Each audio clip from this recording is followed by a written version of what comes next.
उपलब्धि निधानाय श्री गौतम स्वामिने नमः। श्री सुधर्म स्वामिने नमः। अज्ञानतिमिरान्धः ज्ञानाञ्जनशलाकया नेत्रमुन्मीलितं येन तस्मै श्रीगुरवे नमः।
द्रव्य गुण पर्यायात्मक जो है पदार्थ स्वरूप जो है। अब इसी द्रव्य गुण पर्याय के समुदाय में ये आप निश्चित समझे कि उत्पाद व द्रव्य तो होता ही रहता है। अब ये ग्रंथ ही किस विषय का है? पूरा ही द्रव्यानुयोग। द्रव्यानुयोग के अंदर पदार्थ का स्वरूप जो है वो द्रव्य गुण पर्यायात्मक है। अब यही द्रव्य गुण पर्यायात्मक जो है वो उत्पाद व द्रव्य से प्रतिदिन प्रतिक्षण चलता है, नहीं तो इसकी प्रक्रिया ही नहीं चलेगी आगे। अगर द्रव्य द्रव्य रूप में ही सदा रहे और उसकी पर्याय हो ही नहीं तो व्यवहार में कैसे आए? क्या बोलो? द्रव्य द्रव्य रूप में सदा रहे और उसकी पर्याय हो ही नहीं तो व्यवहार में कैसे आए? अगर द्रव्य की पर्याय न हो तो उपयोगिता ख्याल आएगा। अब ये समझिए कि पांचों अस्थि कायात्मक द्रव्य उपयोगी है कि नहीं है, उपकारी है कि नहीं है? कैसे उपयोगी कैसे और उपकारी कैसे? आकाश धर्मास्ति का उपयोगी तो हुए कि नहीं हुए? कैसे हुए? उनके गुणों के कारण वे उपयोगी हुए। उपयोगी स्वयं के लिए हुए कि दूसरे के लिए हुए? जो स्वयं के लिए होता है वो उपयोगी होता है कि जो दूसरों के लिए होता है वो उपयोगी होता है? फर्क दो समय समझो। स्वयं के लिए उपयोगी नहीं बन सकते हैं आप? हाँ, दोनों नहीं ऐसे मत बोलो। अभी जो है उपयोगी और उपकारी ये दो शब्द अलग अलग हैं। अब स्वयं स्वयं के लिए भी उपयोगी बनना और उपकारी बनना ये केवल जीव में है। बरोबर है? क्यों जीव में है? क्योंकि वो सक्रिय द्रव्य है। स्वयं स्व के गुणों का उपभोग करने वाला मात्र एक ही द्रव्य है, जीव द्रव्य। अब द्रव्य तो सभी गुणवान ही है, लेकिन सभी गुणवान द्रव्य स्वयं के गुणों का उपभोग नहीं कर सकते। अभी सिद्ध है, क्या कर रहे हैं सिद्ध? सिद्ध क्या कर रहे हैं इस समय? उनका कार्य क्या रहता है? लोग ये बोलते हैं कि संसार में रहना अच्छा है, वहां जाकर के तो जड़ जैसा निष्क्रिय हो जाना है, तो क्या मतलब जाकर के? तो संसार में तो जीव सतत सक्रिय है। अब लेकिन जीव का सक्रिय होना अच्छा ही होता है क्या? या अच्छा भी होता है, अच्छा नहीं भी होता है? जब वो दूसरों पर अपकार करे तब अच्छा नहीं होता है, जब वो दूसरों पर उपकार करे तो अच्छा होता है, जब वो दूसरों के लिए उपयोगी बने तो ज्यादा अच्छा होता है, और दुरुपयोगी बन जाए तो अनर्थ कर लेता है। अब ऐसी स्थिति जो है बड़ी विटंबना वाली। लेकिन आकाश धर्मास्तिका है, धर्मास्तिका है तो निष्क्रिय द्रव्य, न तो वो उपकार कर सकते हैं और न वो उपयोग कर सकते हैं।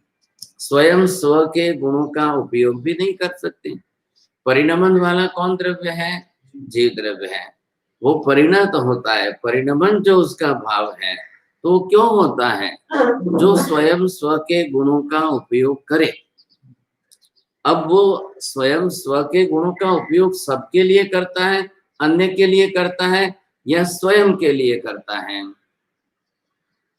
अभी तीर्थंकर भगवान, अब सिमंदर स्वामी आदि विश्व विहरमान अभी विद्यमान है, तो क्या कर रहे हैं?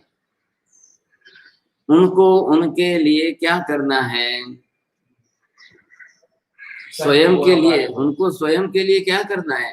अब चिंतन नहीं है, मनन नहीं है, अब ध्यान नहीं है, अब करना क्या है?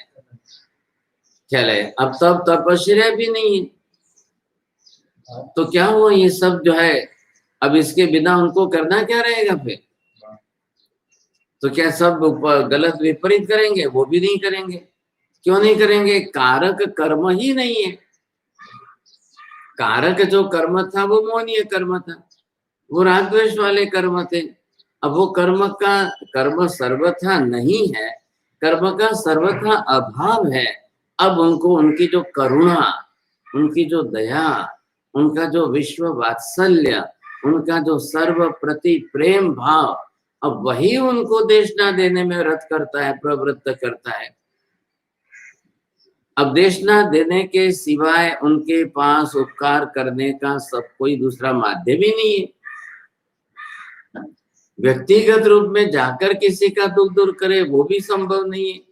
अब पूरी जिंदगी वर्षीदान देते रहे, ये भी संभव नहीं है। अब अपनी शक्तियों का, क्या अपनी सिद्धियों का, अपनी लब्धियों का उपयोग करके जाकर जगत के जीवों का दुख दूर करे, वो भी संभव नहीं है। क्यों नहीं है? कर नहीं सकते हैं कि हो नहीं सकता है? हो नहीं सकते। कैसे? क्योंकि पुण्य का उदय तो होना चाहिए। पुण्य का उदय भरपूर है, ऐसा क्या बोल रहे हैं? भगवान ने लोगों का अरे वो उनके पुण्य से मतलब नहीं है, भगवान को जो कर्तापना का भाव है वो भगवान तो कर सकते हैं सभी। भगवान कर सकते हैं तो क्यों नहीं करते हैं? अब शक्तियां तो सब है, अनंत वीर्य गुण भी प्रकट हो चुका है, अंतराय कर्म सर्वथा क्षीण हो चुका है, अवरोधक तो कोई नहीं है, बाधक कुछ भी नहीं है। अब दूसरी तरफ क्या है? शक्ति और सामर्थ्य जो होना चाहिए था वो पूरा इस अंतराय कर्म के क्षय के कारण पूर्ण रूप में प्रकट ना कहा है। हिंदू धर्म वाले या अन्य धर्म वाले इसी बात को तो बड़ी बात कर रहे हैं, वहां वो केवल ज्ञान केवल दर्शन के कारण एक भी बात को बड़ी नहीं कर रहे हैं। आ रहा है ख्याल में? तो वो सबसे बड़ी बात कर रहे हैं ईश्वर का शक्ति सामर्थ्य। ईश्वर इतने शक्तिमान है, ईश्वर इतने बड़े सामर्थ्यवान है कि बस वो अभाव को भाव कर सद्भाव कर सकते हैं और शून्य को सर्जन कर सकते हैं। ये दिखाने के लिए सृष्टि का सर्जन होता नहीं है, लेकिन फिर भी ये दिखाने के लिए कि हमारे ईश्वर इतने बड़े सक्षम समर्थ शक्तिवान है, ये दिखाने के लिए उन्होंने ईश्वर को कारक बनाकर कर्ता बनाया और कृति निर्माण की। कृति सृष्टि क्या है, तो अब कृति रूप जो सृष्टि है उसका सर्जन करना है। अब वो सर्जन करने के लिए ईश्वर कितना शक्तिमान चाहिए, क्योंकि कुछ भी नहीं था। तो पहले ईश्वर ने भी, नैयायिक वैशेषिकों ने पहले सर्व शून्यवाद स्वीकारा, सर्वम शून्यम ये स्वीकारा, शून्य में से सृष्टि का सर्जन किया, ये बात वो स्वीकारते हैं। तो शून्य मतलब अभावात्मक हुआ, सृष्टि का सर्वथा अभाव था पहले, अब सृष्टि का सर्वथा अभाव था और उसमें से आपने सर्जन किया है, कुछ भी नहीं था उसमें से सर्जन किया है। और वहां तक, यहाँ तक कि भाई उसके करने के लिए साधन भी नहीं था। तो ये कुंभार जो है बिना मिट्टी के घड़ा बना सकता है, ऐसी बात हो गई कि ईश्वर बिना आधारभूत, बिना कारक रूप, बिना पदार्थों के ही पूरा सर्जन कर सकता है। तो उन्होंने वो बात हटा दी कि ईश्वर के लिए मिट्टी आदि आधारभूत कारणीभूत पदार्थ का होना आवश्यक नहीं है। कुंभार के लिए मिट्टी न हो तो घड़ा बना नहीं सकता है, ईश्वर के लिए परमाणु आदि हो या न हो, कुछ भी नहीं हो तो उसमें से वो सर्जन कर सकता है।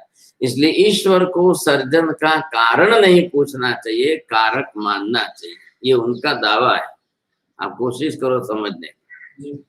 अब जैन दर्शन क्या कहता है कि बिना कारणीभूत निमित्त के कार्य हो ही नहीं सकता है, ये भी तो नियम है ना। तो आपने क्या निर्माण किया, क्या निर्माण क्या किया, कैसे किया? जब परमाणु नहीं थे तो आपने कैसे बनाया? और अगर परमाणु थे तो परमाणु से आकाश बनता है क्या? परमाणु है तो परमाणु से आत्मा बनती है क्या? परमाणु हो भी और परमाणु से धर्मास्तिकाएं बनते हैं क्या? और परमाणु नहीं थे तो भी आकाश धर्मास्तिकाएं बना क्या, या बनाया गया क्या? या फिर ये सोचे कि भाई आकाश धर्मास्तिक आकाश बनता ही नहीं है कि बनता है, ईश्वर ने बनाया कि बने बनाए आकाश में ईश्वर आए?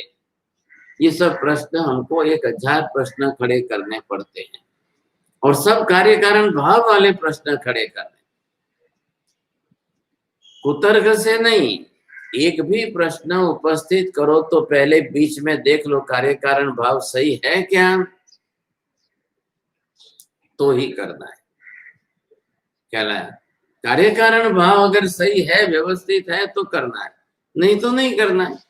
अब ऐसी स्थिति के अंदर अगर हम करने जाते हैं तो बरोबर जो है कार्य कारण भाव, कार्य नियत पूर्ववर्ती कारण होना अनिवार्य है, तो ही जाकर के कार्य होगा, नहीं तो नहीं होगा। तो ईश्वर कैसे करेगा सृष्टि का सर्जन? अभी वर्तमान काल में विज्ञानवादी है, तो विज्ञानवादी लोग जो है दार्शनिकों से बिल्कुल अलग है।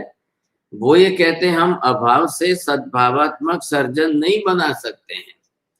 वैज्ञानिकों का, ये भौतिक विज्ञानी है, इसलिए इनका संपूर्ण पूरा आधार किस पर है? सिर्फ परमाणुओं पर। तो वो क्या कहेंगे? Everything can be happen with the help of atoms. तो वो जो उन्होंने एटॉमिक वैल्यूज जो दी है उन्होंने, वो सबसे बड़ा गणित है उनका, एटॉमिक वैल्यूज। आकाश कहाँ परमाणु से बना हुआ है? धर्मास्तिकाएं कहाँ परमाणु से बना हुआ है? अधर्मास्तिकाएं कहाँ परमाणु से बना है? जीवास्तिकाएं, जीव कहाँ परमाणु से बना हुआ है? केवल पुद्गल के अंदर ही जो है स्कंद और परमाणु की पर्याय बदलती रहती है, बस। अब इतनी सी बात को हम स्वीकार कर लें तो आप अकेले विज्ञानवादियों का मत लेकर के स्वीकार करके चलोगे तो बहुत बड़ा अनर्थ हो जाएगा। लेकिन ये प्रत्यक्ष है, ईश्वर के व्यतिरिक्त दुनिया में हर किसी को, जो भी बनाने वाले, सर्जन करने वाले सर्जक हैं, तो उनके लिए उन्होंने ये कहा कि कारण हो तो ही कार्य की उत्पत्ति हो सकती है, नहीं तो नहीं हो सकती है। बिना मिट्टी के घड़ा नहीं बनता है। लेकिन आपने जादूगर लोगों को देखे, वो यूं करके फटाक से कबूतर उड़ाते, वो कैसे हो सकता है? जेब में से ये रुमाल निकाला, रुमाल निकाल करके यूं किया और यूं डाला तो सीधा कबूतर उड़ा। ये कैसे होता है समझ में नहीं आता है। लेकिन ये जादूगरी उनकी कला है, वो समझ गए हम।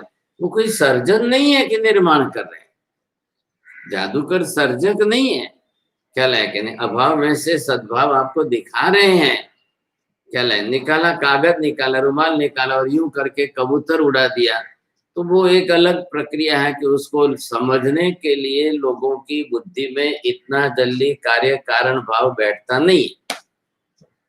इसलिए जादूगर की हाथ सफाई की कला से उन्होंने इस बात को फटाक से स्वीकार किया। लोगों के लिए जब कार्य कारण भाव तो नहीं बैठता है, और इतनी शीघ्रता और इतनी कुशलता है और इस तरह की कुशलता है कि उसमें से वो जल्दी से स्वीकार लेते हैं बात को, तो ये उनके लिए होता है, समझे कि नहीं। ऐसी स्थिति के अंदर जिन जिन जीवों के अंदर जो जो कक्षा जैसे निर्माण होती है,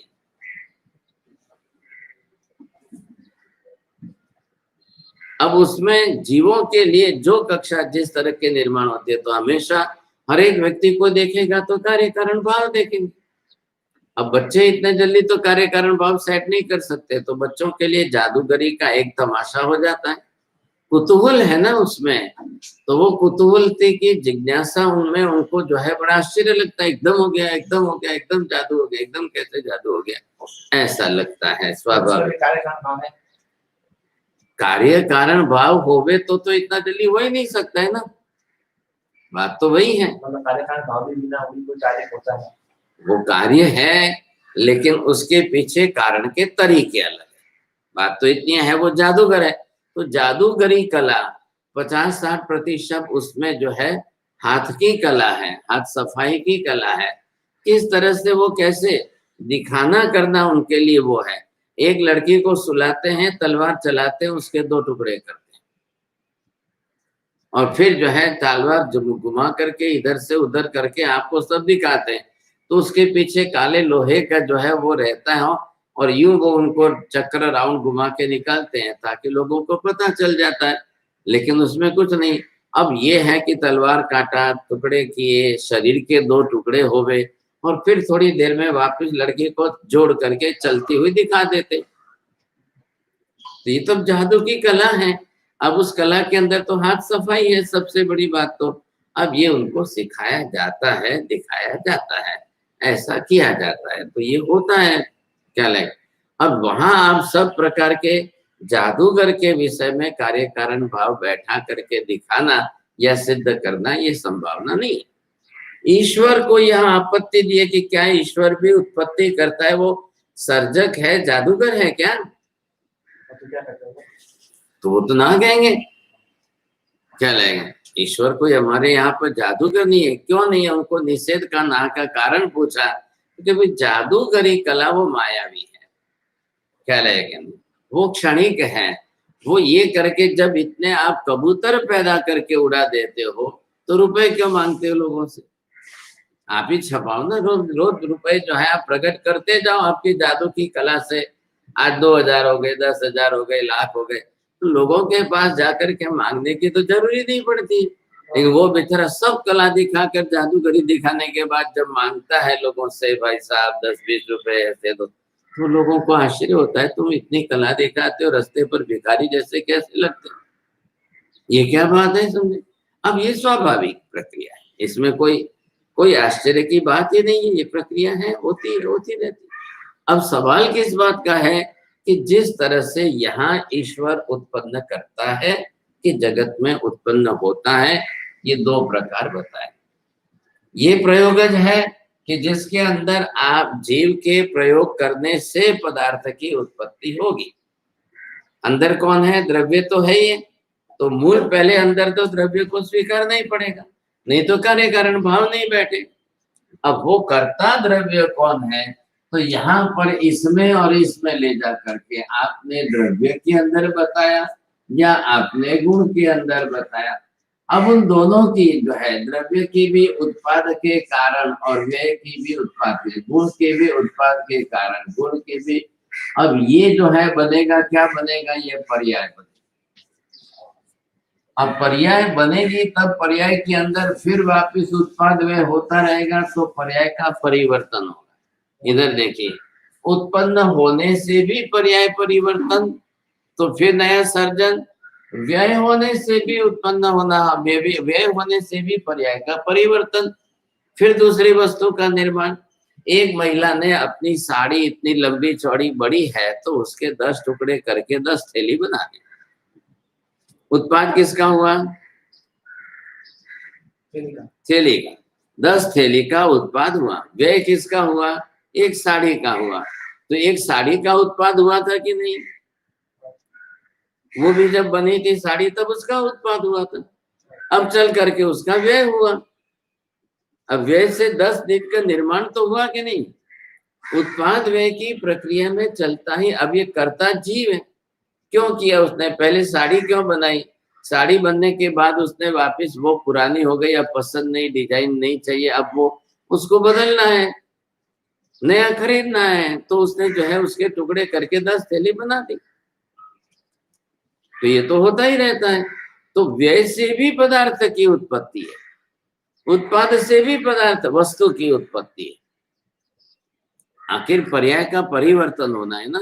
जब पर्याय का परिवर्तन होता है तो वस्तु तो उत्पन्न होती जाती है। हम ये सोच रहे हैं अरे ये लोग तो व्यय कर रहे हैं, ये सब इतने आम जो है नष्ट कर रहे हैं। अब वो कहते हैं हम नष्ट नहीं कर रहे हैं, हम पर्याय बदल रहे हैं। इतने आम का रस निकाल कर बोतल भर करके अब वो रस बेच रहे हैं। तो आम का तो व्यय हुआ। आम का व्यय होकर के उस रस की प्रक्रिया करके अब उसको बोतल भर के बेच रहे हैं। अब वो आम का रस, और वो उनको 12 महीने टिकाना है, बोतल भर के बेचना है, साल भर पड़ा रहे लोग, और फिर वहां से लोग खरीदते जाए, लेते जाए, पीते जाए, ये चक्कर चलता रहेगा। अब ऐसी प्रक्रिया बन रही है। तो एक का तो व्यय होगा तो दूसरे का उत्पादन, मतलब पर्याय परिवर्तन। उत्पाद व्यय के कारण ही पर्याय का परिवर्तन होता है, और पर्याय परिवर्तन को कारण हो मानो तो सामने जाकर के पदार्थ का उत्पाद व्यय होता है। अब ये प्रक्रिया तो होती रहती है, होनी है, आप ना तो नहीं कह सकते हो ना। तो ये प्रक्रिया जो चलती है, चलने वाली जो है, ये इसके अंदर पर्याय परिवर्तन उत्पाद व्यय की प्रक्रिया के कारण होता है। अब ये जो पर्याय का परिवर्तन होता है, पर्याय बनती रहती है, पर्याय बदलती रहती है, निरंतरता उसमें आए तो उत्पाद हुआ। अब यहाँ पर केवल इसी की बात चल रही है, आप इसको केंद्रित कर लो, इसको ध्यान में ले लो कि जो हो रहा है, अब वो उत्पाद जो हो रहा है, तो या तो उत्पाद जो है इस तरह से और या उत्पाद इस तरह से। अब प्रयोगज उत्पाद कौन सा है? जीव अपनी तरह से खुद होकर के प्रयोग करे। कुम्हार ने मिट्टी को लेकर पानी में भिगोया, चाक पर घुमाया, गोलाकार बनाया उसको, तब जाकर के उसका गढ़ा बना। विश्लेषण के अंदर क्या है? कर्ता के प्रयोग के बिना भी कार्य हो रहा है।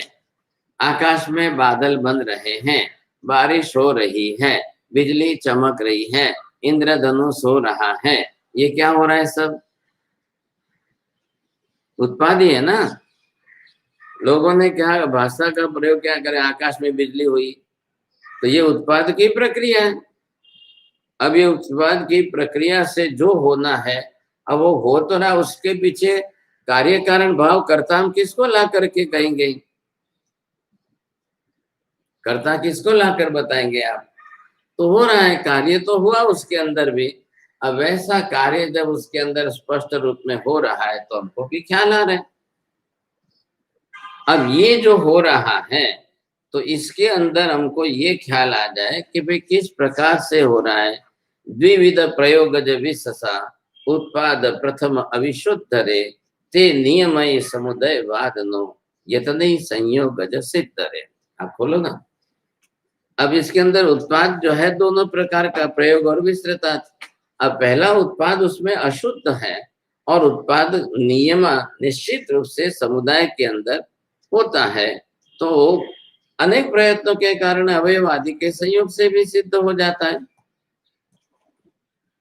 अवयव आदि का संयोगज भाव जो है किसका? सब अवयव इकट्ठे हुए तो एक मशीन बनी, उसके पार्ट जिसको बोलते हैं।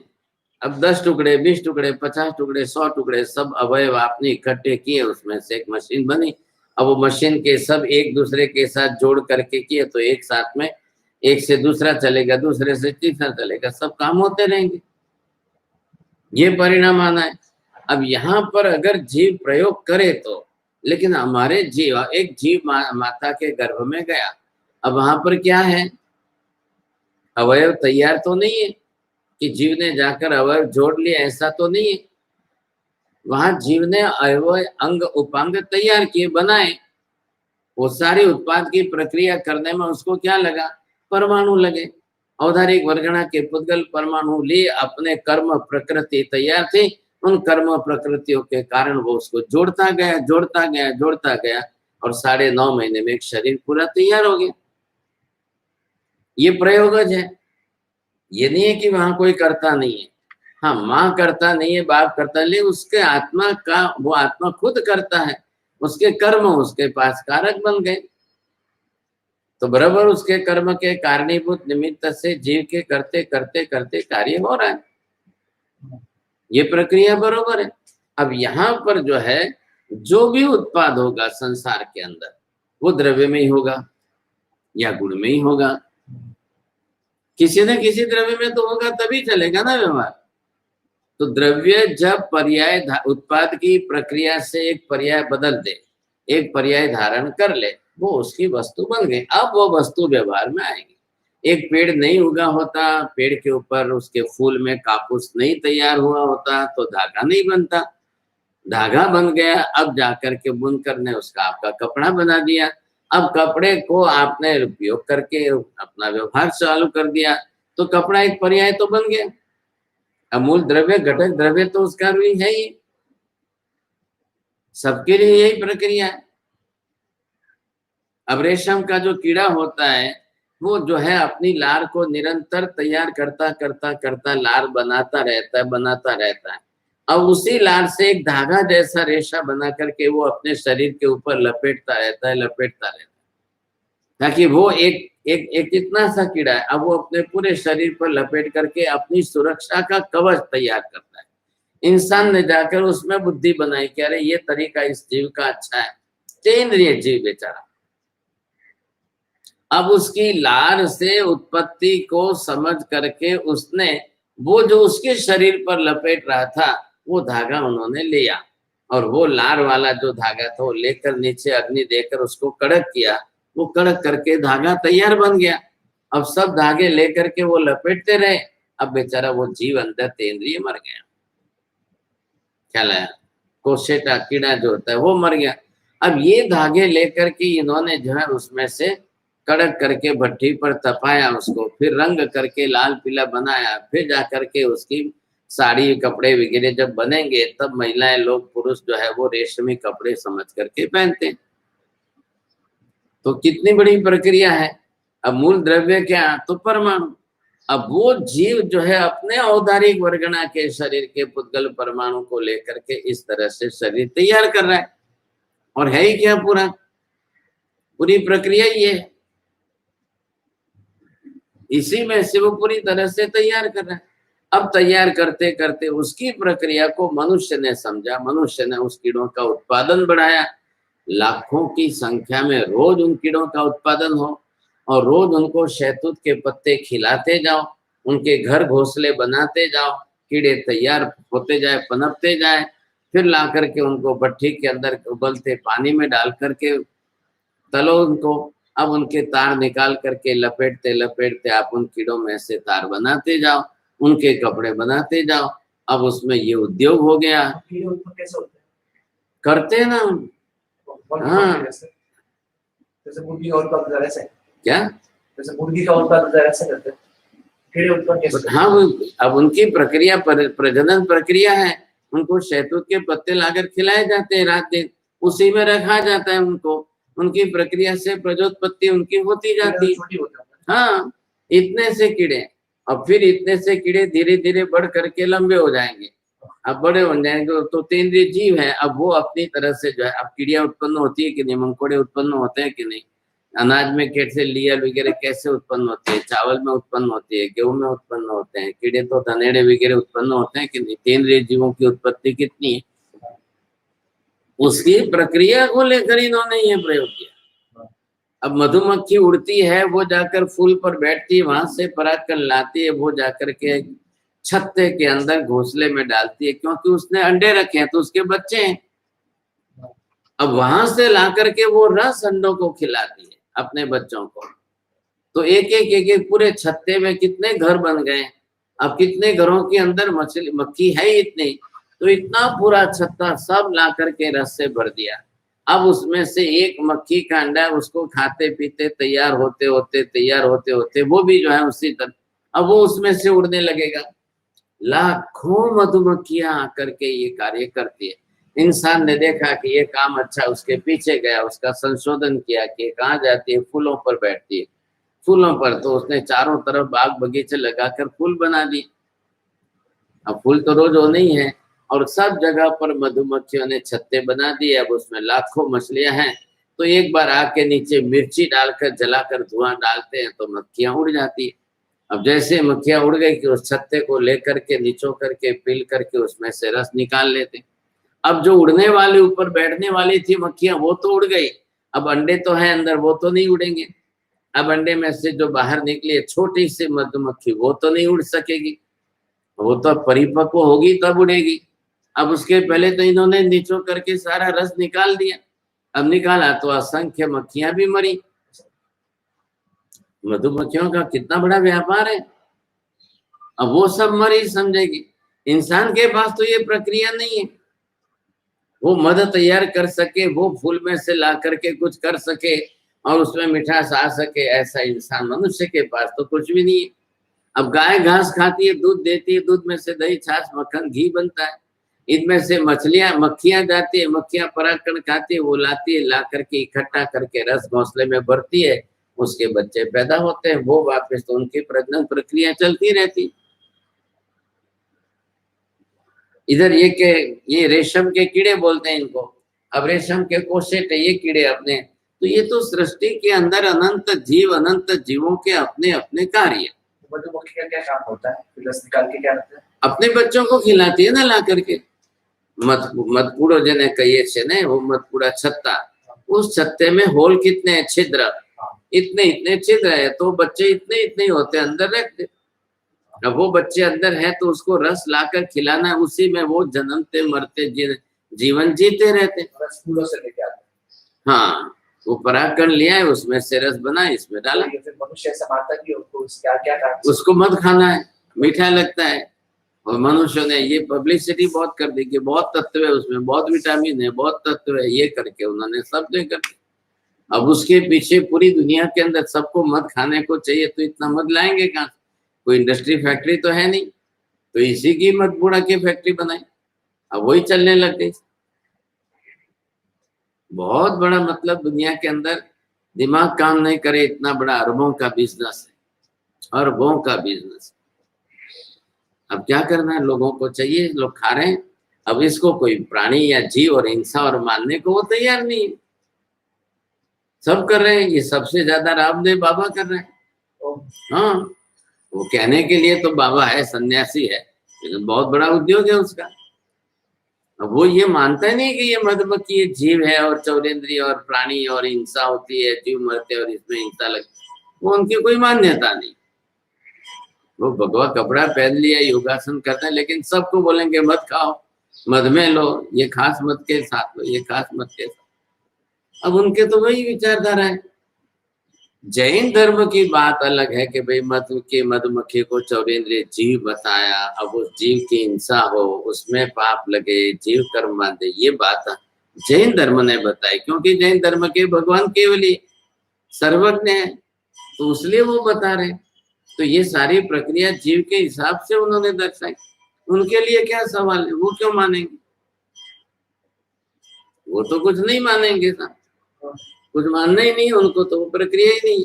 ऐसी स्थिति के अंदर यहाँ पर जो प्रयोगज जायते इति प्रयोगज, क्या है, प्रयोग करने से जो उत्पन्न होता है वो प्रयोगज है, लेकिन उस प्रयोग से कार्य का उत्पादन होता है। एक प्रक्रिया तो हुई, एक क्रिया हुई, उस क्रिया से जो उत्पन्न हुआ है वो एक वस्तु निर्माण हुई। तो क्या थी, फूल के परागकण में थी, अब वो जो है इस पर्याय में मद के रूप में उत्पन्न हुई। अब मद का व्यय होगा, मद का व्यय मनुष्य पिएगा, उसको खाएगा, उसका व्यय होगा। कल जो है छत्ते का व्यय होगा, ये लग जा करके जला देंगे। अब मधुमक्खियां है उस स्वभाव की है, फिर वो जाकर दूसरा बनाएंगे, वो तो रह ही नहीं सकती है, उनकी तो प्रक्रिया रात दिन का कार्य ही है। फिर वो दूसरा बनाएगी, फिर तीसरा बनाएगी। मनुष्य को मधुमक्खियों का स्वभाव जो है नियमितता, उसके अंदर पड़े रहना, उसी को बनाते रहना, उसी को करते रहना। अब ये चल गया तो मनुष्य समझ गया भाई इनको तो रात दिन मक्खियों को तो यही काम करना है, अब उसका बनाया बनाया हम लेकर के खा ले। गाय को तो घास खाना ही खाना है, गाय घास खाएगी तो दूध बनेगा ही बनेगा।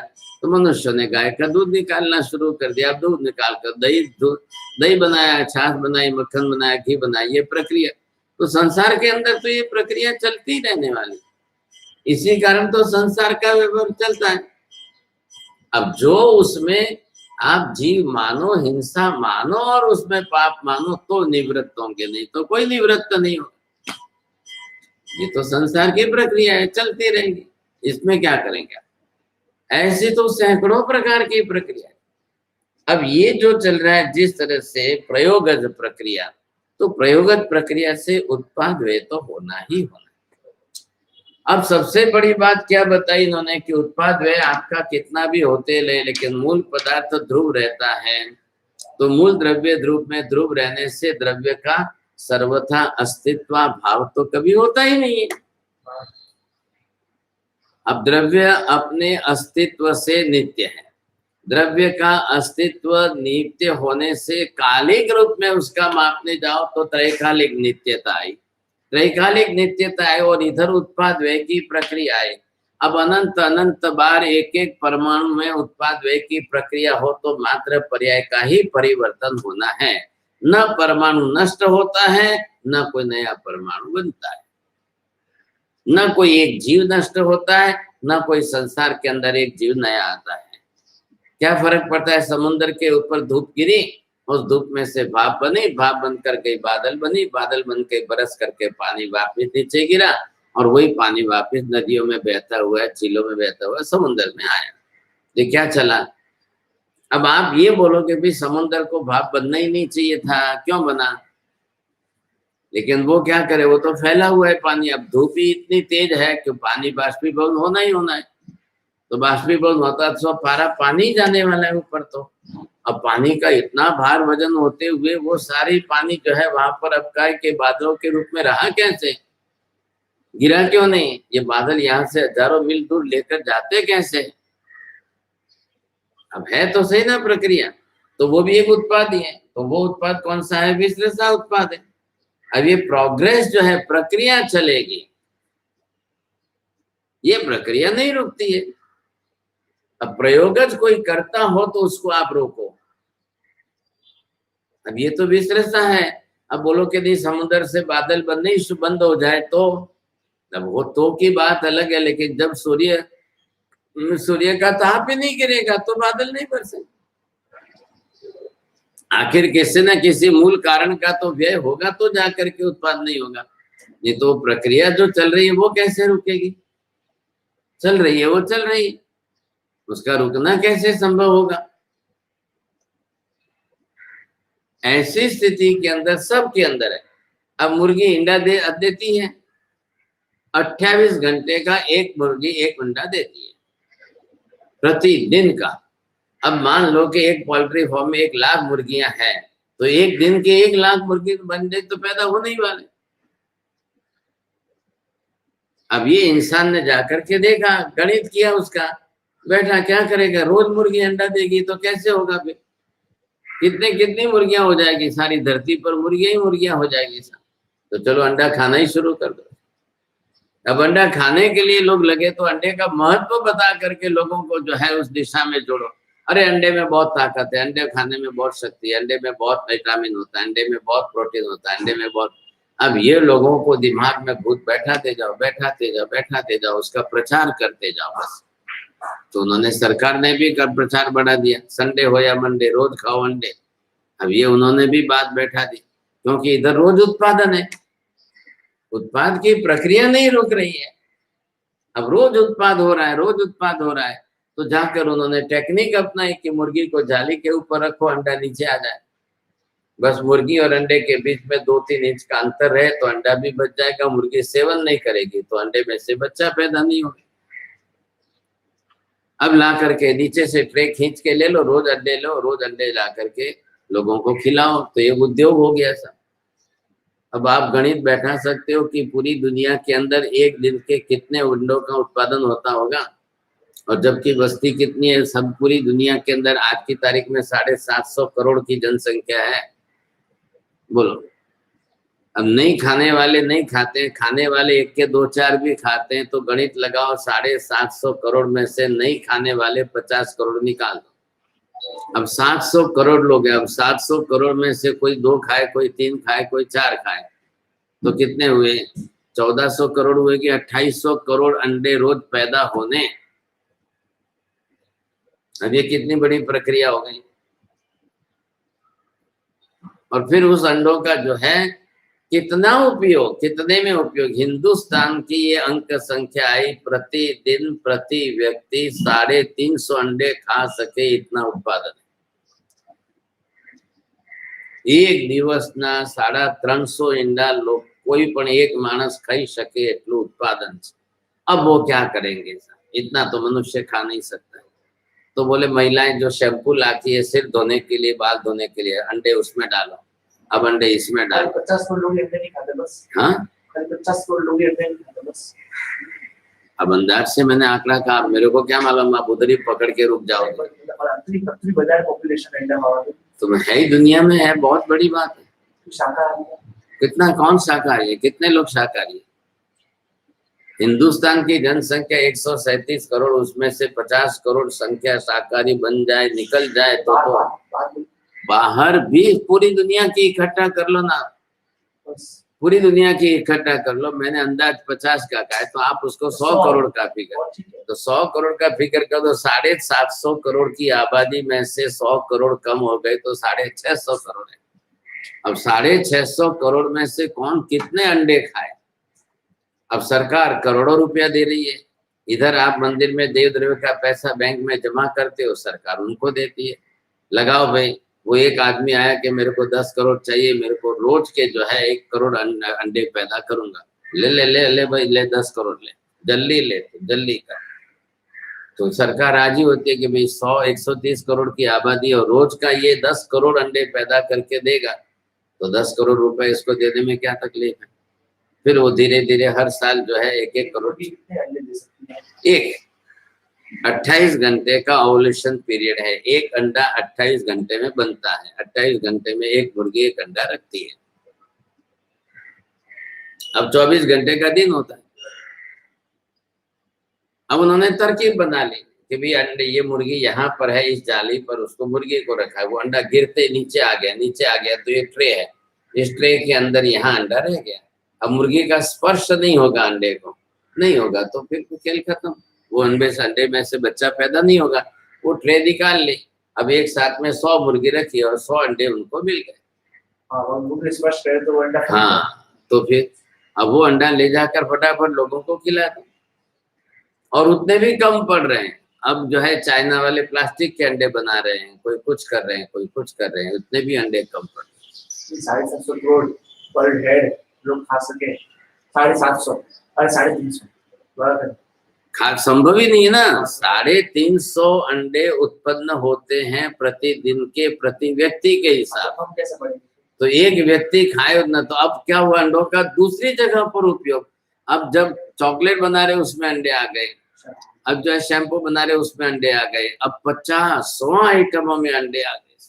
ये हर होटल वाले रास्ते पर मैदा ला करके नॉन रोटी बनाते हैं, वो बनाते हैं।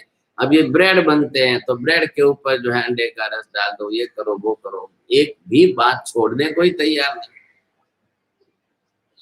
कितना कितना मतलब हर देश की सरकार की सफलता किसमें, कितना ज्यादा उत्पादन बढ़ा उसमें, इसी प्रक्रिया में चल रहा है। आप कितना ज्यादा उत्पादन बढ़ाते हो और देश की इतनी जनसंख्या को रोज का उत्पादन कितना देते हो।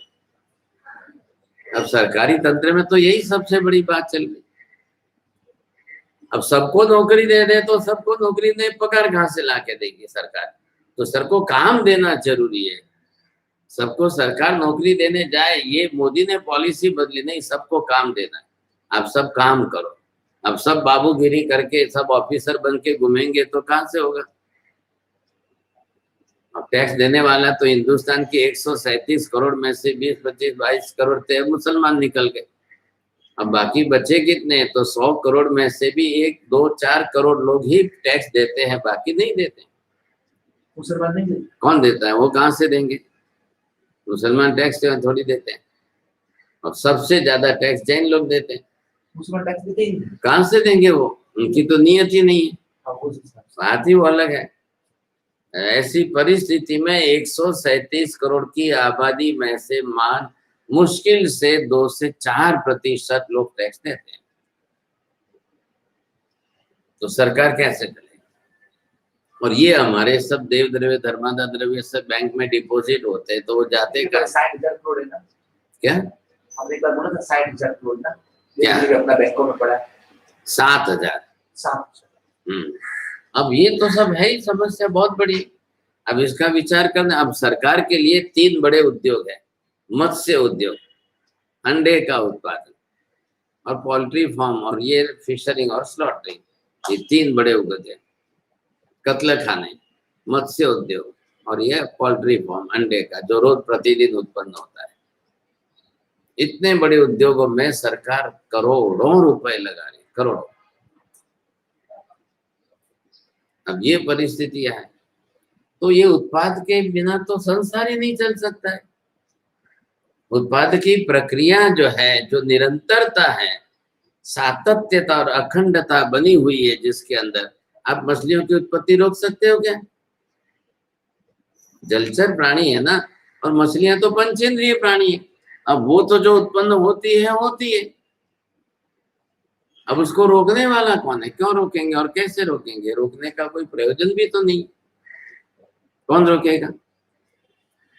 अब इतना उत्पादन बढ़ रहा है, इतना उत्पादन बढ़ रहा है, तो उसको खाओ। अब पूरी दुनिया के अंदर जापान सबसे ज्यादा मछली खाता है, चीन वाले सबसे ज्यादा मछली खाते हैं, रात दिन वहां पर तो यही चलता है। तो वो भी सरकार लाखों करोड़ों रुपए इसमें रोकेगी, इसमें रोक करके लोगों को खिलाएगी पिलाएगी। सरकार का तो तंत्र यही व्यवस्था है। कोई भी, अभी मोदी आ गया है तो मोदी भी क्या करेगा, लाओ हाँ चलो भाई कितने चाहिए, 500 करोड़, चलो तुम मछली उत्पन्न करो, मछली पैदा करके बेचो और खाओ। मछली का काम बहुत जल्दी होता है ना, 15 दिन में आप मछली बेच करके सामने 5-25 हजार कमा सकते हो। वो खेती करने वाला 4 महीने चावल बेच करके खेती करके पैसे कमाएगा। तो लोग खेती छोड़ करके इसमें मछलियों में आ रहे हैं। ये परिस्थितियां हो रही। अब क्या करना, कैसे करना। तो दिन दिन शाकाहार तो घटता ही जा रहा है। अब पूरी दुनिया के अंदर हिंदुस्तान में जितना जो है खेती होती है, उतनी दुनिया में और कहीं नहीं होती है। हिंदुस्तान से 4 गुना बड़ा देश है चाइना, लेकिन हिंदुस्तान की आधी भी खेती वहां नहीं होती। ये वहां पर क्यों, कि प्राणियों को मार के फटाफट खाओ। कुत्ते भी देखते हैं तो कुत्ते मारने का, चूहे मारने का, अब एक भी देश छोड़ दें कोई तैयार नहीं। तो बड़ी ये समस्या चलेगी। अब द्विविध प्रयोग विशेषा उत्पाद प्रथम अविशुद्ध रे। पहली कक्षा के अंदर तो उत्पाद अशुद्ध होता है, लेकिन ते नियम ही समुदायवाद नो रे यतने संयोग सिद्ध रे। अब ये जो उत्पाद की प्रक्रिया निरंतर चलती चलती चलती संसार में होती रहे। अब इधर देखो तो ये विश्रसा वाले के अंदर कब जो है समुन्दर के ऊपर से बादल किस दिन बनने बंद होते हैं। भारत के अंदर बारिश की ऋतु में 4 महीने बारिश होती है या 2 महीने। ऋतु तो 2 ही महीने की है, वर्षा ऋतु। अब वो कभी 2 महीने होती है, 3 महीने होती है, 4 महीने होती है, इसलिए करके 4 महीने। तो क्या भारत में ही वर्षा 4 महीने होती है, बाकी के 8 महीने तुम देखते हैं कि ठंडी गर्मी भी है। लेकिन एक दिन खाली नहीं है। आज भी जाओ तो किसी न किसी देश में बारिश हो रही है। आज भी जाओ तो किसी न किसी देश में हो रही है। भारत में 4 महीने नहीं होती है, तो जर्मनी में जाओ, ब्राजील में जाओ, स्वीडन में जाओ, तो वहां तो 12 ही मास बारिश होती रहती है। किसी देशों में 6-6 महीने तक सूर्य उदय में नहीं होता है, किसी महीने 6-6 महीने तक तो है धूप भी नहीं दिखाई देती है। ऐसे भी प्रदेश बहुत है। अब दुनिया के अंदर जो है 200 देश है ना, आज की तारीख में 200 देश है, कंट्रीज जिसको नेशन बोलते हैं वो। अब छोटे बड़े जो भी, तो ये तो पूरी दुनिया इसी तरह से चलती है। आज भी जो है बारिश हो रही है, आज भी वहां पर कुछ हो रहा है। जब यहाँ बंबई में सब बंद होता है तब जाकर के दीपावली के आसपास से चेन्नई में, मद्रास में वहां बारिश शुरू होती है। अब मैं वहां चालू गए तो वहां अभी से दशहरा से लेकर के 2-4 महीनों तक वहां पर बारिश के सीजन आएंगे। अब वो है तो हिंदुस्तान का ही भाग है, लेकिन अब बादलों का उत्पादन और जिस दिशा से होकर के वो जिस रेखांश पर जाए उस दिशा में वहां जितने भी प्रदेश है वहां, अब मद्रास की लाइन में ही बेंगलोर है, थोड़ा सा ऊपर नीचे, लेकिन बेंगलोर में बारिश के दिनों में ही होती है और मद्रास में बारिश के दिनों में नहीं होती है, और वो दीपावली से शुरू होती है। तो वहां इस समय चलेगी। यहाँ लोगों को धूप लगती है कि यहाँ पर बहुत गर्मी बढ़ रही है, और वहां जाओ तो देखो तो अलग ही तरीका है। उधर से जाओ तो अमेरिका में जाओ, अमेरिका में वापस उसके विभाग पर जाए तो फ्लोरिडा के अंदर और ही अलग तरीके से सीजन है। तो दुनिया के सब देशों में अलग अलग सीजन चल रही।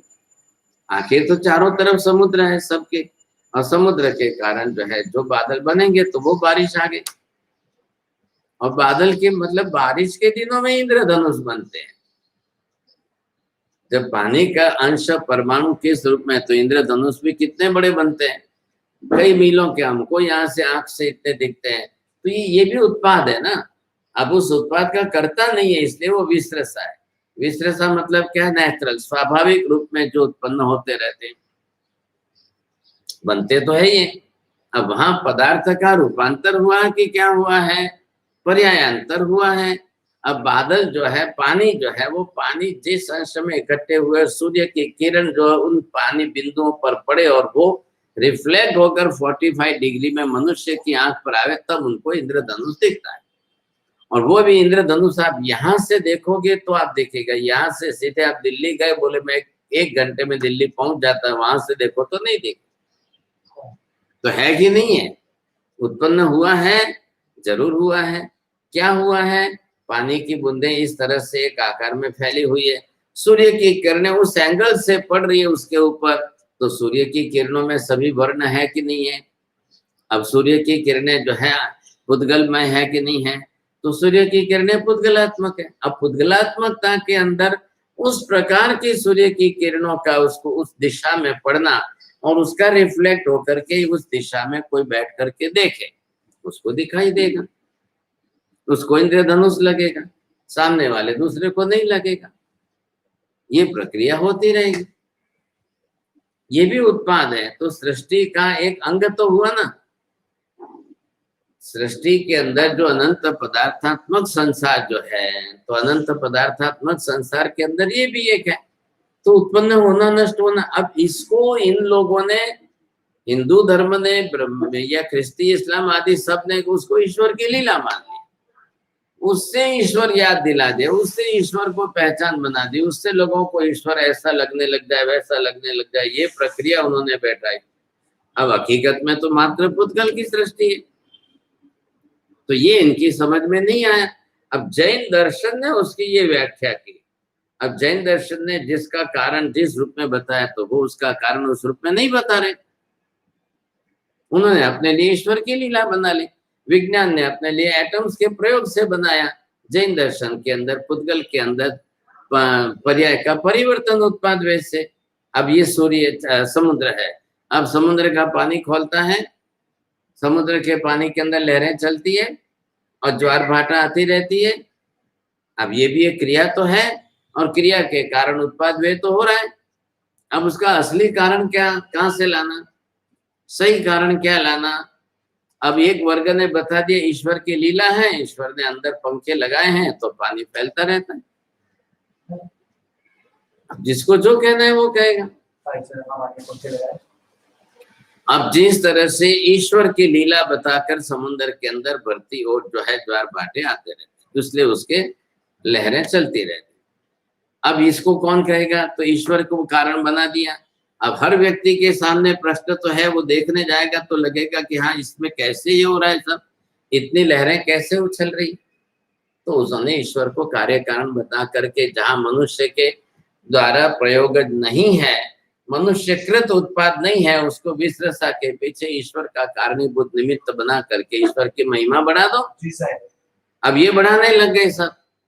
अब इसको सबने, अब जैन दर्शन ने इसका क्या कारण कहा है, आप ये अगले साल मेरे को लिख के भेजना। जैन धर्म के अंदर इसका क्या कारण बताया समुद्र में लहरें चलने का? क्या है? आप मेरे को, वही है ना, चंद्रमा। जैन धर्म का कारण बता रहे हैं कि विज्ञान का माना हुआ कारण बना रहे हैं, या किसका कारण माना? आप लिख लो प्रश्न, अगले साल भेजना, उत्तर मिल जाए तो। कितनों के कार्य कारण भाव कितने अलग अलग कैसे कैसे होंगे, क्या लगेगा? अब ये इसी लवण समुद्र में लहरों का उत्पाद वे जो है, ये प्रक्रिया है इसका कारण क्या? ये प्रयोगज है कि विश्रसा है? अभी अगर विश्रसा है तो इसका कोई कारण मिलना चाहिए, बैठना चाहिए कारण कि नहीं? कैसे बैठेगा? प्रयोगज हो तो कारण बैठेगा, विश्रसा बता रहे हो तो कैसे कारण बैठेगा? तो अभी किसकी बात चल रही थी? विश्रसा में कारण कौन सा बैठाएंगे? कैसे? ऐसा नहीं है, वो होता है उसको विश्रसा से, विश्रसा को कारण नहीं बनाएंगे, विश्रसा कार्य है, उत्पाद होने का एक प्रकार है, क्या लाया कि? तो वो उत्पाद वो उठती है, उसी को विश्रसा कहना है, उसका कारण जो है वो लाओ। मैंने बोला ना कारण नहीं होता है, तो हाँ, तो नहीं है तो कारण नहीं है, बिना कारण क्यों होती है? तो सब समुद्र में, सब ना तालाबों में क्यों नहीं होती है?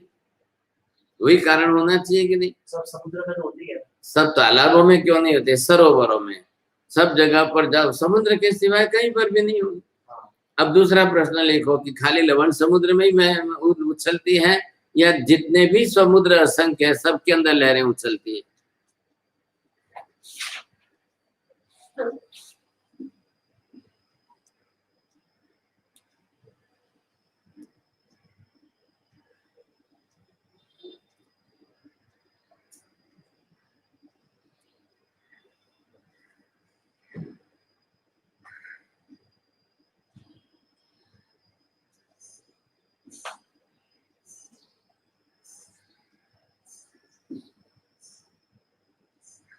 असंख्य द्वीप समुद्र तो है ही है।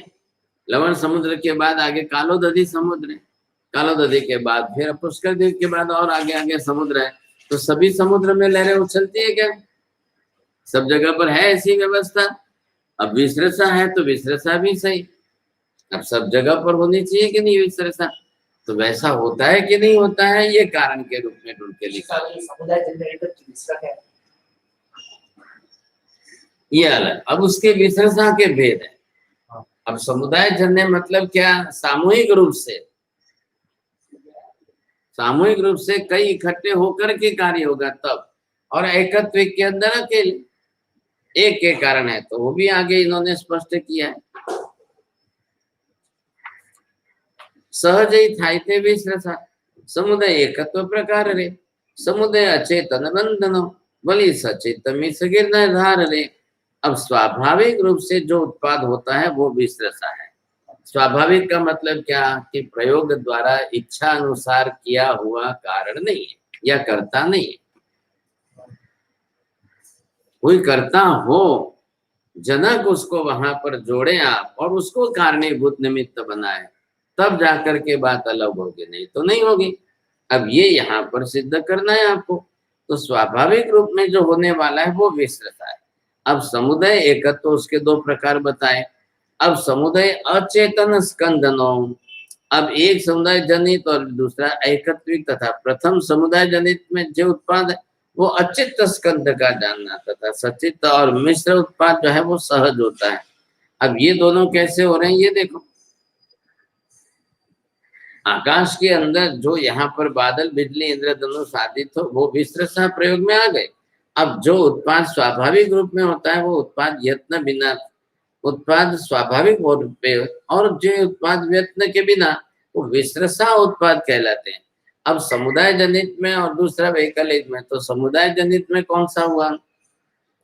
द्रव्य संयोग होते हुए भी विभक्त होने से अलग हो जाए और एकलेपन से उत्पाद हो तो एकत्विक उत्पाद होता है। वो संयोग न हो तथा विभाग होते जाए, एकत्विक उत्पाद उसका भी जानना है। सन्मति तर्ककार ने भी इस बात को वहां पर उन्होंने स्पष्ट की है। सहावियोगी समुदय को व एकत्ति ओ अब हो जाहि आगासायाणम तिन्नम परपच्च ओ नियमम। अब स्वाभाविक उत्पाद पर समुदायकृत तथा एकत्विक इस तरह से दो प्रकार के, तो आकाश आदि तीन द्रव्य जो है तो वो बिल्कुल पर प्रत्येक है। मतलब आकाश धर्मास्तिक है, अधर्मास्तिक है। अब पर प्रत्येक मतलब क्या हुआ? सम्मति तार्क ने इन्होंने ये शब्द का प्रयोग किया है। अब इसमें आप ये देखो कि ये जो है आकाश है,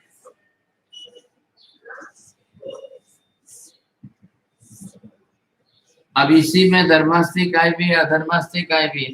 अब ये तीनों द्रव्य यहाँ पर है। अब इसमें से इस तरह से जो भी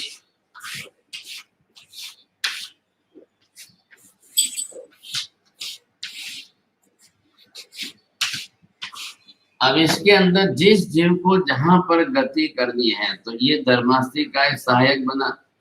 अब ये प्रयोगज हुआ के विश्लेषण हुआ। इधर देखो प्रकार बोलो। अगर ये जीव है तो जीव प्रयोगज होगा, और यही यहाँ पर ये परमाणु है तो ये विश्लेषण हो गया। अब ये परमाणु यहाँ जाए कि यहाँ का परमाणु यहाँ आए। अब ये गति जो है परमाणु के अंदर स्वाभाविक उसकी गति तो रहने वाली, तो ये जो है ये प्रयोग विश्लेषण हुआ। और इधर से ये देखने जाओ तो एक क्या हुआ? अब एक साथ में समुदाय जनित, अब ये आलू में से एक साथ अनंत जीव मरे, एक साथ में अनंत जीवों को मर करके एक साथ में जाना हुआ, तो वो गए तो उत्पाद हुआ, नहीं तो कैसे होगा? नए आलू का उत्पादन हो रहा है ना रोज, तो दूसरे इधर अनंत मर रहे हैं, इधर अनंत जन्म रहे, इधर अनंत मर रहे, इधर अनंत जन्म रहे। अब ये प्रक्रिया नष्ट कब हुई?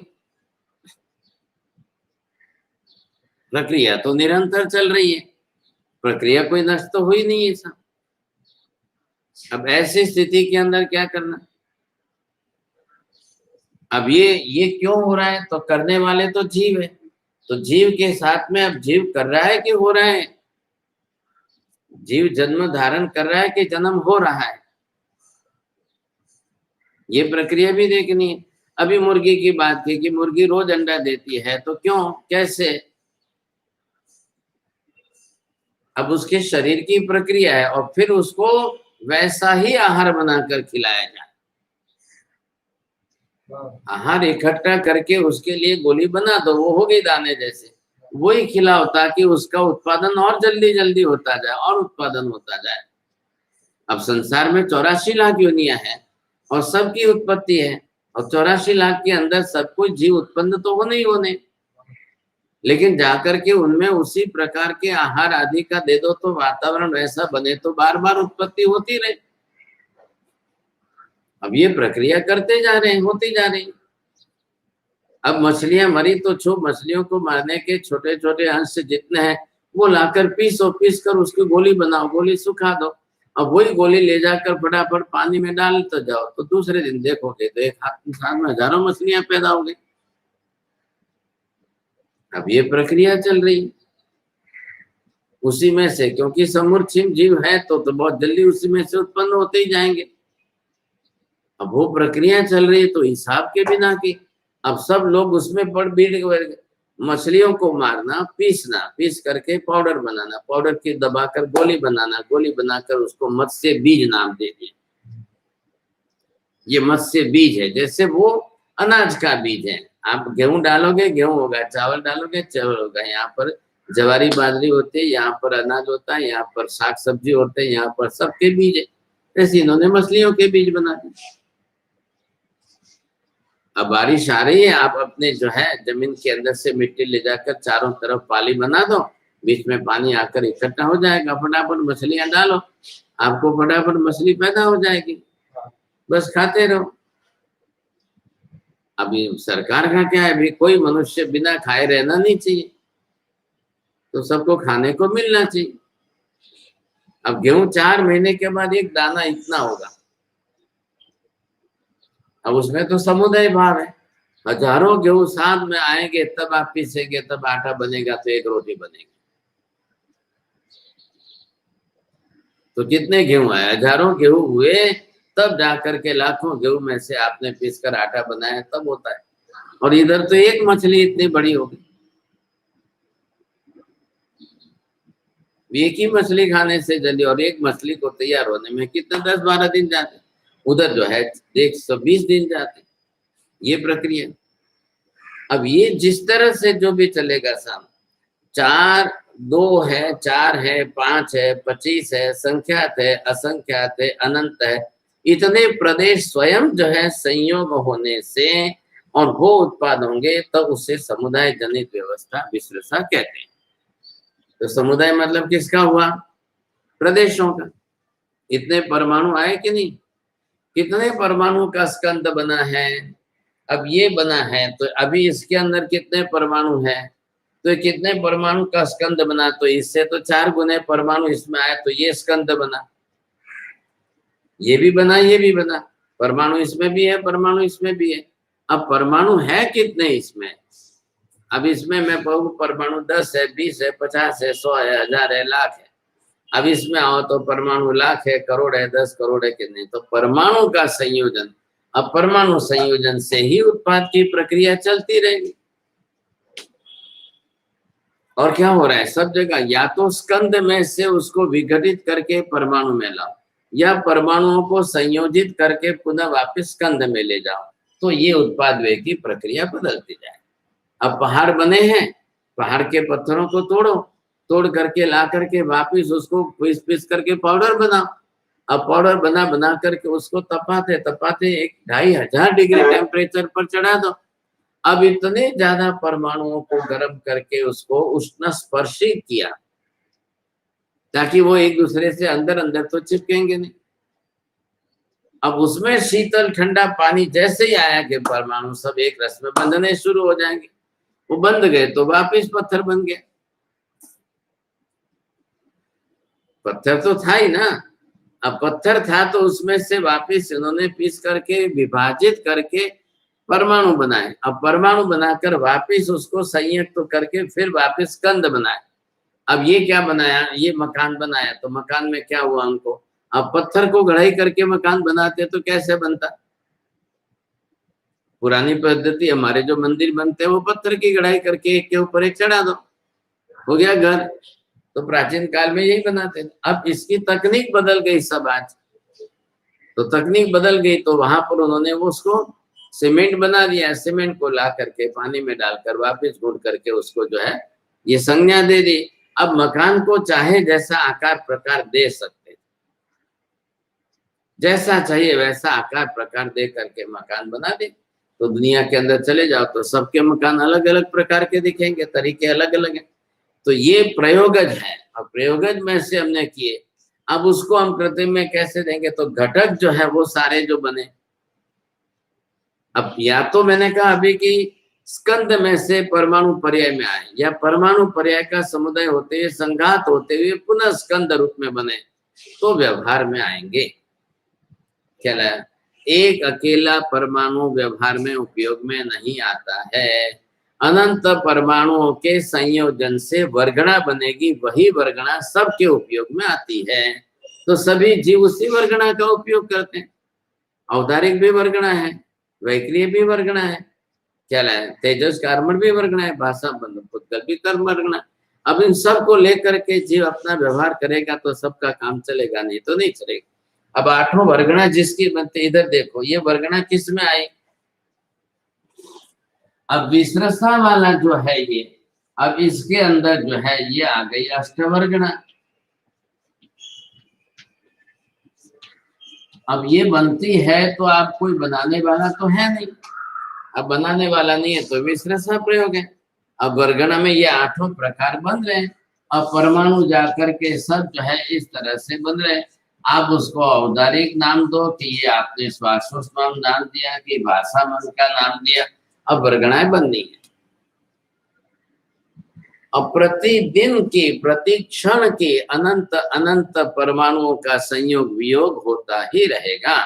हर एक जीव संसार में श्वास अनिवार्य रूप से लेगा ही लेगा, चाहे वो एक इंद्रिय है, चाहे 2 इंद्रिय है, चाहे पंचेंद्रिय है, क्योंकि श्वास उसका प्राण हो गया है, आधारभूत प्राण हो गया है। वो नहीं ले तो नहीं जिएगा, तो अनिवार्य हो गया श्वास लेना तो सबके लिए। लेकिन उतनी श्वासोच्छ्वास बननी तो चाहिए ना वैसे, क्योंकि जो लेगा वो तो उसका विघटन करके विसर्जन करेगा।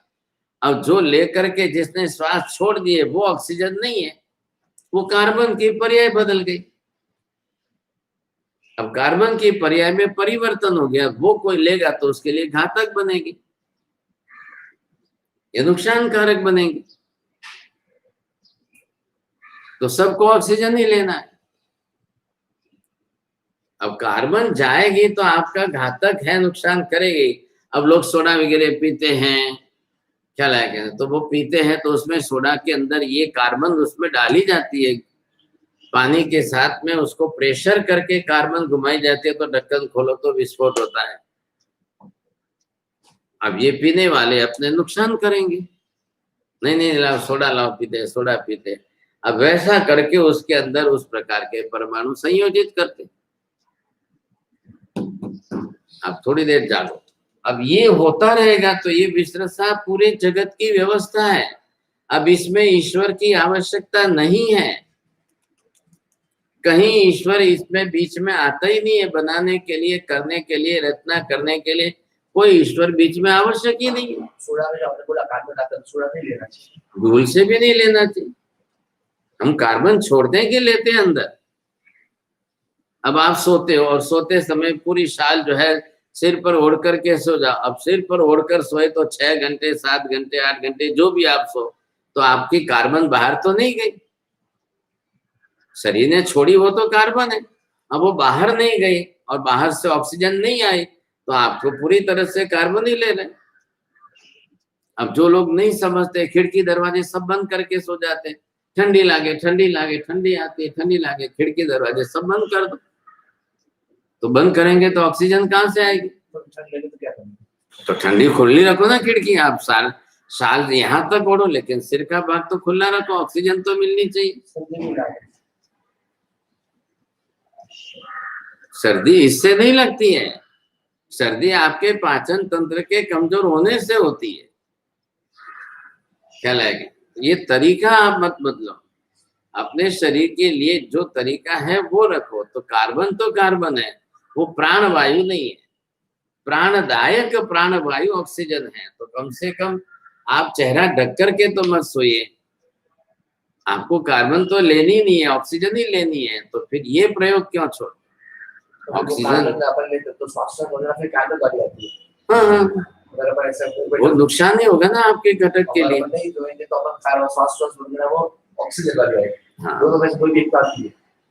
हाँ, जो लोगे तो वास्तु शास्त्रीय नियम क्या है? सामने खिड़की रखो, इस खिड़की के सामने ये खिड़की होनी चाहिए, तो हवा सीधी जाए। वो तिर्यक गमन वाली है, तो तिर्यक गति उसका सहज स्वभाव है। हवा के सहज स्वभाव को, सहज दिशा को, किस ऋतु में हवा किस दिशा की होती है, ऋतुचर्या के ऋतु ज्ञान के साथ दिशा ज्ञान, अब दिशा ज्ञान के साथ ऋतु ज्ञान, ये बैठा कर किया गया। अब इस नियम को लोग जो नहीं समझते हैं वो अपना बिगाड़ते जाते हैं, स्वयं का ही नुकसान है ना। तो ये होना क्या है? प्रयोग तो आपने खुद ने कर लिया तो हो गया ना। समुदाय जनने में जो समुदाय साथ में बहुत होने चाहिए, अनेक साथ में आने चाहिए, तब जाकर के होगा, नहीं तो नहीं होगा।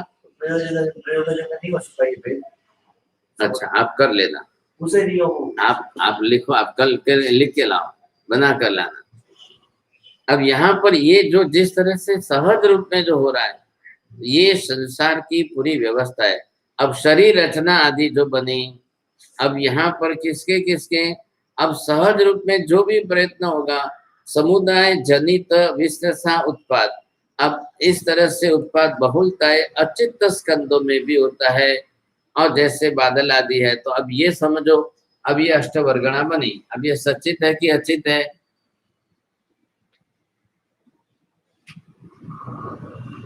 प्रश्न कोई ध्यान में नहीं आया, कुछ भी नहीं।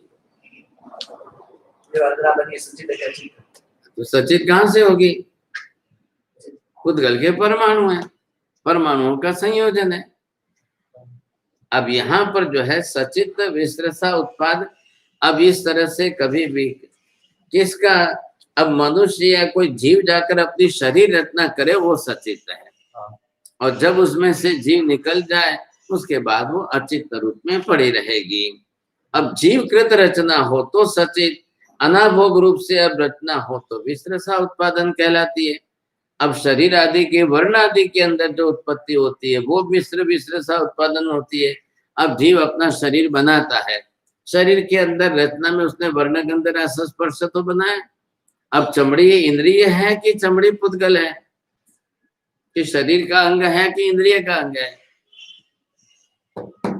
आप इसमें ध्यान दो, थोड़ी देर है, 10 मिनट। आपको ख्याल ही नहीं विषय क्या चला। इंद्रिय का विषय, इंद्रिय क्या है? इंद्रिय और इंद्रिय का वर्ण, चमड़ी और चमड़ी का रंग। अब इन दोनों का विचार करो।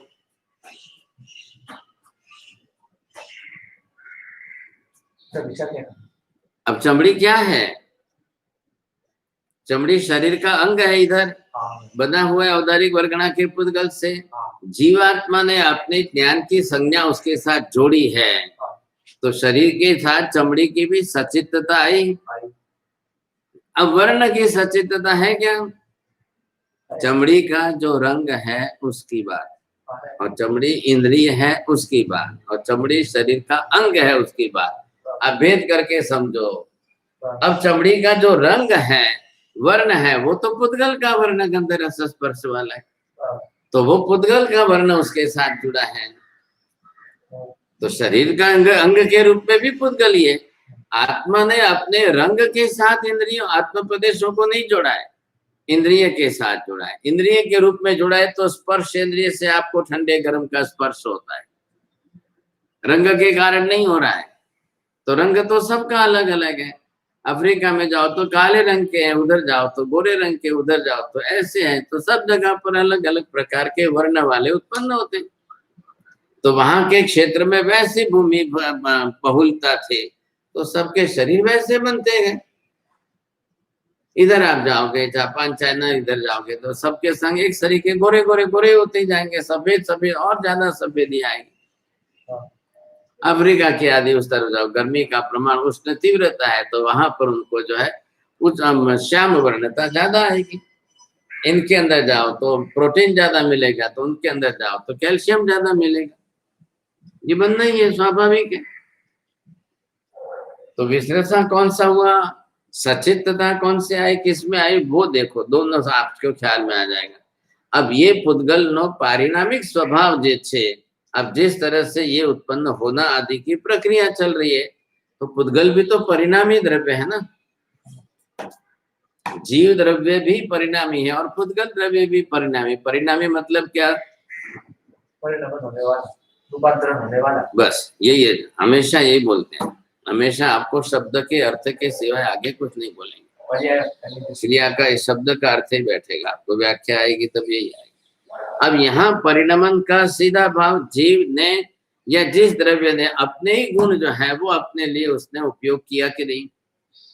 अब वर्ण गंध रस स्पर्श पुद्गल के हैं, तो उनका रूपांतर होना ये परिणमन, पर्याय का परिवर्तन होना, बदलना उसमें। लेकिन आकाश धर्मस्तिका में नहीं होगी ये क्रिया। इस तरह से यहाँ पर ये विषय स्पष्ट रूप में जो है आपको, अब समुदाय जनित विश्लेषा उत्पादनो निर्धार, अब इतनी तरह से निश्चय पूर्वक जानना सारांश की बादल और बिजली आदि के अंदर जो अचित्त स्कंद के जो उत्पाद आदि हैं वो अचित्त का, और शरीर के रूप में रचना के अंदर उत्पाद सचित्त का, तथा शरीर का वर्ण आदि के रूप में उत्पाद सचित्त से जीव से मिश्र ऐसा समुदाय जनित विश्रसा उत्पाद है, तथा आम समुदाय जनित विश्रसा उत्पाद अचित्त, सचित्त और मिश्र तीनों प्रकार का बताया है। अब ये तीनों प्रकार यहाँ पर अलग अलग से हुई। संयोग बिना एकत्व नो ते द्रव्य विभागे सिद्धरे जिम खंड विभाग ही अणुपणु वली कर्म विभाग ही सिद्धरे। अब संयोग होए बिना ही जो उत्पाद होता हो वो, बोलो, जैसे संयोग नहीं हुआ, संयोग के बिना ही जो है उत्पाद हो गया। अब ऐसे दो द्रव्यों के विभाग होने से उत्पाद होता है। एकत्विक उत्पाद जो है उसे कहलाते हैं। कैसे भाई, तो कैसे होगा? हाँ, तो बिना संयोग के हाँ। क्या, तो बिना संयोग के दो द्रव्यों का विभाग होने से उत्पाद हुआ। हाँ। अब कैसे हुआ विभाग? दो वस्त्र अलग हुए कि नहीं, पुद्गल स्कंद का विभाजन हुआ और कर्मों का विभाजन होने से जीव से जो सिद्ध हुआ। अब कर्म आत्मा सिद्ध कैसे हुई? संयोग से हुई कि वियोग से हुई? आत्मा सिद्ध कैसे बनी? शरीर के वियोग से, कर्मों के वियोग से। कार्य कारण भाव में कौन सा बैठेगा? शरीर क्यों लगाया बीच में आपने? आत्मा सिद्ध क्यों हुई? हाँ, शरीर कर्मादि वियोग आदि। शरीर आदि, शरीर को बीच में क्यों बोलते हो आप? कर्मादि वियोग। हाँ, तो कर्म आदि कर्म वियोगाद। अब जीव के साथ संयोग किसका था? उसका वियोग। और वियोग कैसा? आत्यंतिक वियोग। हाँ। अब वियोग होने के कारण तो सिद्ध पर्याय बने कि नहीं? हाँ। तो एक का व्यय होने से दूसरे के उत्पाद हुए, पर्याय का बदलना, तो ये वियोगज भाव हुआ। अभी मैंने आपको बताया था कि भाई साड़ी फाड़ करके उसमें से 10 थैली बनाई, वियोगज हुआ ना। 10 थैली में लाकर उनको कुछ जोड़ना नहीं पड़ा। वो जब थैली बनानी होती है तो ना मारे कई भारतीय कपड़ो लावानी जरूर નથી, આ છે રેડી છે એમાંથી જ બનાવી લેવાનું છે। अब ये प्रक्रिया उसमें आ गई। वैसे यहाँ पर एक आत्मा सिद्ध बनी तो कैसे बनी? तो व्यय हुआ। किसका व्यय हुआ? संयोग का वियोग हुआ। किसका वियोग? जो संयोग कौन था? आत्मा कर्म का संयोग था। जिस कर्म के संयोग के कारण आत्मा को अनंत बार बार जन्म धारण करना पड़ता था और जन्म धारण करके शरीर बनाना पड़ता था, शरीर रूप में उत्पन्न होकर के उसको व्यवहार करना पड़ता था। अब ये प्रक्रिया बंद हो गई। ये प्रक्रिया बंद होने से अब दोबारा शरीर नहीं बनेगा। अब शरीर नहीं बनेगा तो आत्मा वहां पर अशरीरी स्थिति में सदा बनी रहेगी। इसी का नाम मोक्ष है। सिद्ध पर्याय का उत्पाद। अब सिद्ध पर्याय का उत्पाद होने से जो प्रक्रिया हुई है वो देखिए। तो वो सिद्ध पर्याय होना मतलब क्या है? वियोग से ही होगी। अब ये वियोग का प्रयोग विश्रसा तो नहीं होगा, जीव के करने से ही होने वाला है।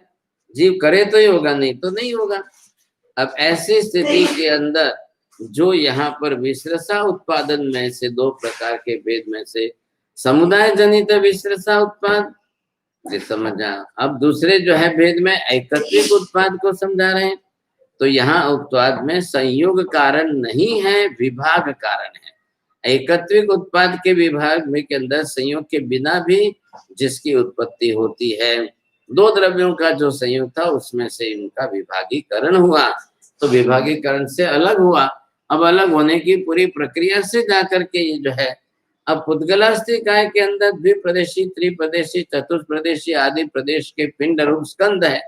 अब उन स्कंदों में से वापिस विभाजन होना ही होना है। तो फिर जो है सभी आकर परमाणु रूप में परिवर्तन होंगे। वो एकत्विक विश्वसा हो उत्पाद जाना। अब ये एक एक प्रदेश से पूर्व स्कंद रूप में जो स्कंद के प्रदेश रूप से थे, अब उनको परमाणु के रूप में नहीं होना है। अब जहाँ विभाग होने से परमाणु रूप में बनते हैं, इसलिए उत्पाद का उत्पाद हुआ, फिर उत्पाद कहलाया, तो फिर स्वयं हुआ। अब वो विश्रसा हुआ और फिर जाकर के उसको वापस एकत्विक विश्रसा प्रदेश विभाग जन्य उत्पाद की प्रक्रिया बताई। अब इसके कारण से प्रदेश का अवय आदि के अंशों को विभाग होने से पुद्गल द्रव्य में है। अब धर्मास्तिका है, दर्घमास्तिका है, आकाश के अंदर ये बात बैठती है क्या? नहीं बैठती है। क्यों नहीं बैठती है? आकाश धर्मास्तिका, धर्मास्तिका के परमाणु नहीं है, परमाणु का विभाजन वहां पर होता नहीं है, वे खुद परमाणु रूप नहीं है। परमाणु पुद्गल द्रव्य के बाहर से आकर संयोग वियोग करके वो अपनी तरह से आकाश धर्मास्तिका, धर्मास्तिका के गुणों का उपयोग करके चले जाए। ये गति हुई तो धर्मास्तिका द्रव्य था, उसने गति की, यहाँ आकाश ने उसको जगह दे दी। फिर अधर्मास्तिक, तीनों द्रव्य अपने आप में परस्पर गुले गुले इतने हैं कि इनके कार्य उपयोग आदि से कार्य होते रहते हैं। अब इनके कार्य से जो प्रक्रिया होती रहती है वो होती रहेगी, प्रक्रिया चलती है, ये बात है। अब यहाँ पर जो है ये जीव भी द्रव्य उसी के अंदर है, आत्मा प्रदेश के भी कोई वियोग आदि तो कुछ होता ही नहीं। अब दो द्रव्यों के संयोग आदि से लोह अग्नि, अग्नि के साथ लोह का उत्पादन किया और अग्नि से लोह को गर्म किया और उसमें से फिर आप करोगे, अब फिर उसको चाहे विभाजित करोगे तो अग्नि को वापस निकालनी पड़ेगी, तो निकालने के लिए पानी में डुबो देंगे गरम गरम। अब वो गरम गरम पानी में लाकर डुबो करके उसको जो घाट घड़ाई करके डाला, अब वो आकार उसका स्थिर हो गया। तो कल आप किस पर्याय को कहते थे, आज उसको किस पर्याय के रूप में कहेंगे? कल आपने किस पर्याय की संज्ञा नाम दी थी, आज आपने आकर इसको किस पर्याय की संज्ञा दी? बात इसी तरह से बैठती। अब ये प्रक्रिया जो है उसके अंदर एकत्विक विश्लेषा उत्पाद आदि की प्रक्रिया होती रहती है। ये एकत्विक विश्लेषा उत्पाद ये जानना चाहिए। अब नाना स्कंद रूप में उत्पाद होते हुए भी एकत्विक उत्पाद उसको कहा। इस तरह से जैन दर्शन ने संयोग जन्य तथा विभाग जन्य दोनों तरीके से उत्पाद की प्रक्रिया बढ़ाई और बताई है। अब यहाँ पर ये नैयायिक वैशेषिक पे थोड़ी चर्चा बढ़ाएंगे।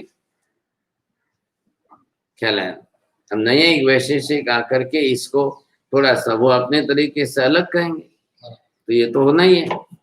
प्रयोग सिद्धांत में इतनी बात इन्होंने स्पष्ट कर दी।